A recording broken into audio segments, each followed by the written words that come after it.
Namaste.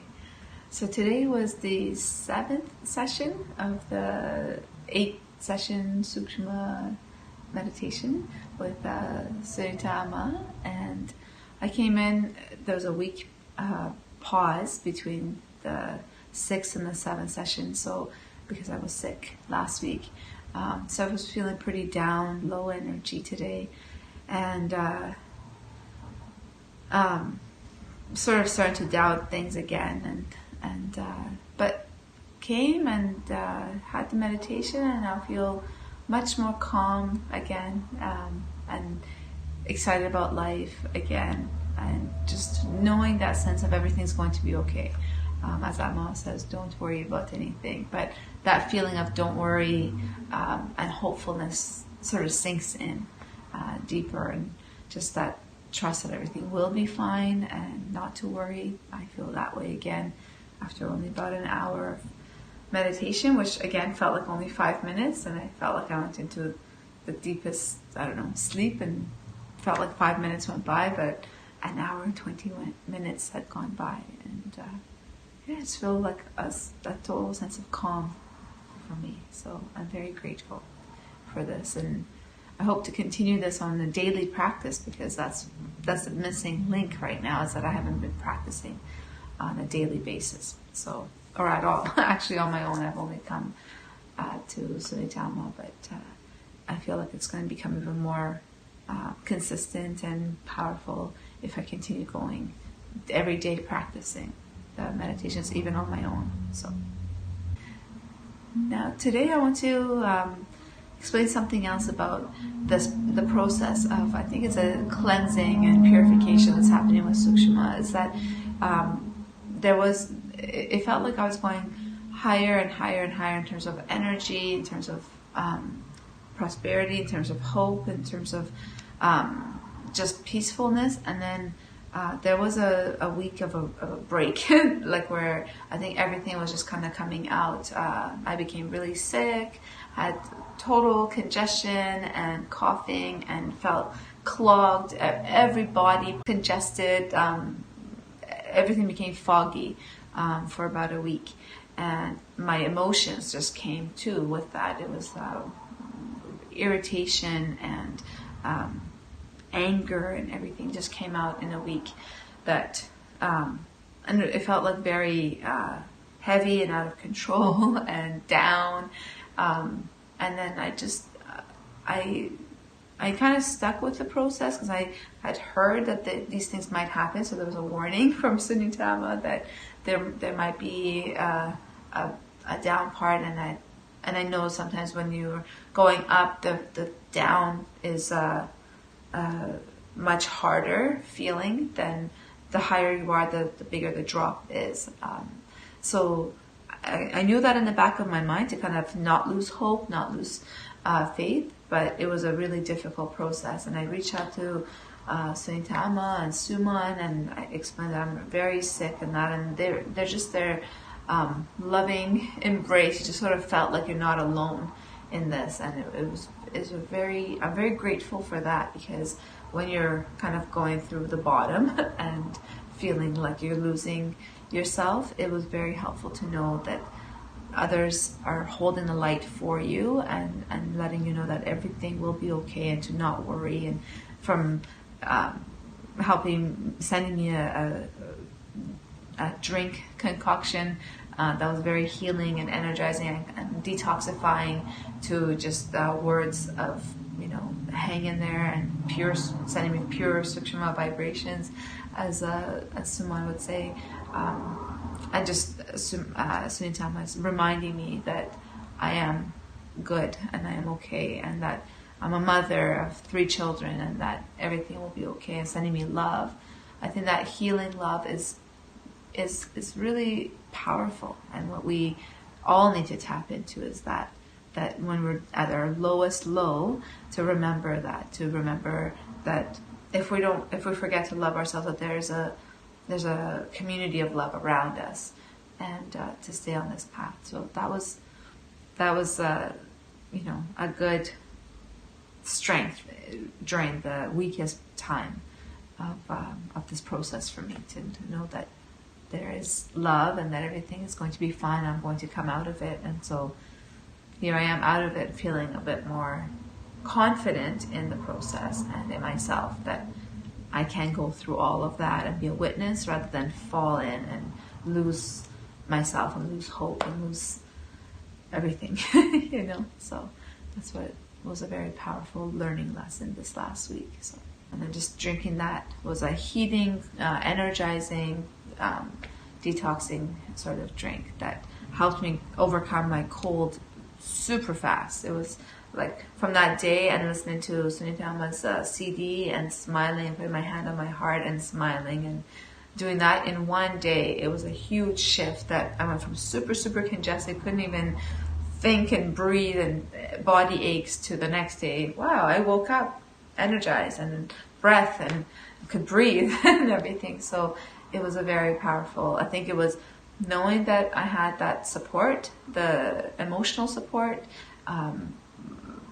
helped me have my own support, but also the concoction physically helped detox, and it all worked together. I think it was very powerful. You said anger and everything came out, right? Yes. So did you witness? Did you watch? Yes or no? I tried to watch. Anger is one of those funny things that kind of comes, takes over, you know, and you feel pretty powerless to control it. What we have to do when anger comes? Witness. Oh, there you are. And this is the physical movements that I need to learn to do, is in that moment to go and, you know, get the energy out with punching pillows, doing skipping rope, you know, breathing, as I normally think about breathing with counseling. We say just breathe through, you know, breathe, bring it calm. Is apparently adding oxygen to a fire, you know, air to a fire only makes the fire bigger. But movement helps release the anger, and I think that's what I'm going to definitely work on. Instead of blaming and doing all the things that anger makes you want to do, blaming others and yelling and doing all the things that, just being more aware of that's what's happening and that's what I need to do to release this and come back to myself, you know, because anger is just a wave of an emotion that's going through us, right? It's not who we truly are, right? We're not our emotions or our thoughts. It's just, we're the witness. So it's just to be able to catch it in the moment. That's the challenge, right? So are you making any changes in your food? In my food?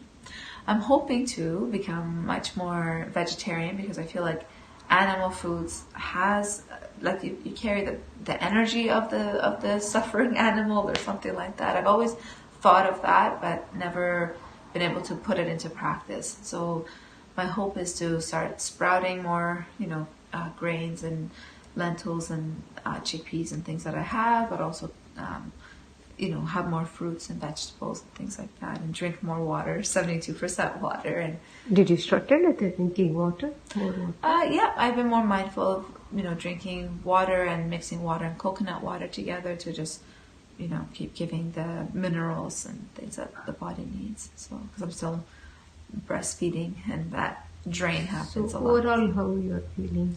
Overall, I feel just as like calm. I feel like my shoulders have finally come down. It's usually like tense, and, you know, just being able to relax, and stiffness is relaxed. I just feel calm, you know, not that tight, you know, tight worry feeling. It's more like a relax. Everything's going to be okay, as she says. So did you learn constant, continuous positive awareness? Yes. Yeah. Yes. Can you explain about in situations living in action? Well, that it's the awareness of your states, and I've been starting to talk to my husband a lot more about that. You know, being aware of it myself. That right now I'm starting to feed off of this negative energy. This is the, you know, wounding experience. That's the kind of language I use at home.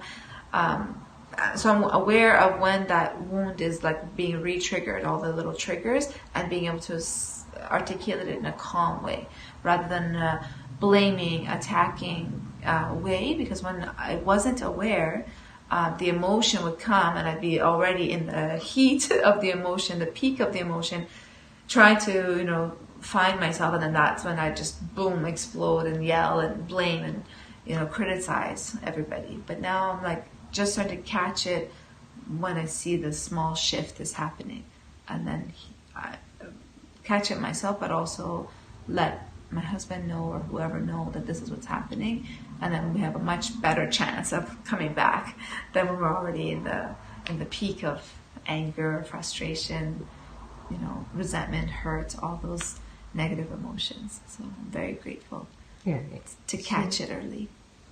Learning from expecting from others. Yes. I can do myself. Exactly. Easiest, simplest thing is I can change myself. And then looking in the mirror, every time I try to catch myself now, like when I'm tired in the mornings and having to make breakfast and the kids want things, I just try to catch my reflection in the mirror, even at the kitchen across the sink, and I'm like, I got you. It's okay. Everything's gonna be okay. Or in the bathroom, just little moments, just being able to catch my own eyes and give myself a little self-love goes a long way. That should be the tagline for this Sookshma. Just a little bit of self-love goes a long way because it carries you, right? When there's nobody else, you've got yourself, and then you feel that, and you have that fullness inside to give then to others, instead of expecting others to fill you up constantly, because who knows, right? That's giving your power away. That's constantly expecting children or your husband or your dog or somebody to fill you in. But if you fill yourself up, then you have that natural fulfillment, and then you're able to, share that with others. Yeah, that's where it will happen after this Sookshma meditation, living in action, worryless, fearless, unconditional love for self. Yeah. You start to believe that when you come here. True ego. True ego is the right way of knowing and right time. Yeah. Right? Yeah. And being able to hear with that. integrity, authenticity, right, responsibility. Right. Then your own inner voice starts to wake up and speak to you in kind of the moment. That's what I was always hoping for, to have that inner wisdom wake up and speak to you and be able to hear it, rather than I'm an extrovert. I'm always looking outside of me for information rather than internally. Why? What will happen? Because inner voice, inner vision, right? Yes. Inner taste, inner touch. Mm-hmm.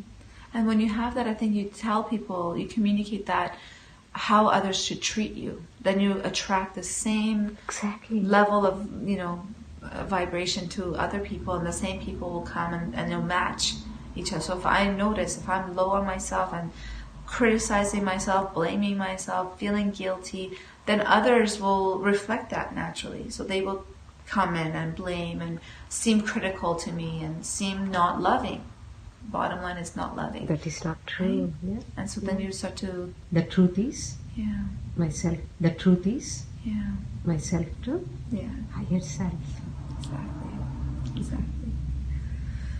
So that's my wish for everyone, is to connect to that inner self, to find that inner space of love, endless love and peace. Since you are saying that 3 kids, 2 kids, just now if they will learn, sprout. Yeah, and children are such a pure reflection of yourself. If your energy is off, and they will be off too. They're just a pure reflection of that. So teaching, preaching, living by example. You have to live by example, and teaching them about self-love. And again we'll become victim. Oh, you have to become No, we shouldn't. Every day. Yeah. Am I taking care of myself? Exactly. Right way, not indulgence way, no, not pampering way, not I love. No. True love. Exactly. Pure love. Yeah. Which is God's love for us, right? The one that created us, the energy that created us, that is love, So if we're connected with that, then everything in life will fall into place and healing will happen. Healing will happen. Who will help? No. Source will help you. Exactly. You can't see. Only inner being can feel. Connect with the source. Yeah. And when you're connected, then you feel intangible. Yeah. But when you experience it, that's when you know it's there. Yeah. exactly. It's so hard to explain it with words. So experience to knowledge, knowledge to knowledge to wisdom. Exactly. Finally, no one can say shut up to wisdom. Exactly. With conviction, the voice is there. Conviction, voice, and confidence. Yeah. And then you have the courage. Courage to fulfill your divine future. Exactly. So, namaste. Thank you. God.